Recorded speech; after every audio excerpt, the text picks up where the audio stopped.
قل له خلصني يا رب لأنك لا تشاء موت الخاطئ مثلما يرجع ويحيا. قل له خلصني يا رب لأنك تريد أن الجميع يخلصون وإلى معرفة الحق يقبلون. تقول له خلصني يا رب لأنك تعرف ضعف طبيعتنا. خلصني لأنه أية منفعة في دمي إذا هبطت إلى الجحيم. تقول له خلصني يا رب لأن هذا هو عملك، هذا هو مسؤوليتك تجاه البشرية التي خلقتها بيديك وتجاه هؤلاء البشر الذين دعوتهم أبناء لك. ولأنك قلت ها أنا معكم كل الأيام وإلى انقضاء الدهر.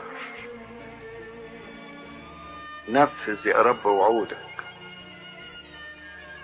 خلصني لأن هذا هو عملك، هذا هو عمل نعمتك، وهذا هو عمل روحك القدوس الذي ترسله إلى العالم لكي يبكت على خطية ولكي يقود في الحياة الروحية ولكي يعطي قوة للناس.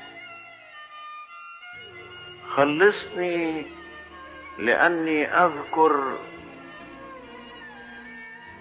عبارة عبدك بولس الرسول الذي قال أستطيع كل شيء في المسيح الذي يقويني. وأتذكر أيضا قولك في إنجيل مرقس كل شيء مستطاع للمؤمن. يريد كل واحد يضع في قلبه هذا الإيمان إنه لو طلب الرب يخلصه هيخلصه، بس هو لا يكون عقبة في طريق هذا الخلاص، وإنما يفتح قلبه وإرادته لعمل النعمة فيه لكي يخلصه. قل له خلصني يا رب لأن هذا هو عملك، لأنك إذا ما كنتش أنت اللي هتخلص الناس مين اللي هيخلصهم؟ هل هتخلصهم طبيعتهم التي ضعفت واستمرت في الخطية زمن طويل، ولا سقوطهم وضعفهم أمام الشيطان، ولا الناس؟ لا يوجد غيرك. احنا نفرح انه قيل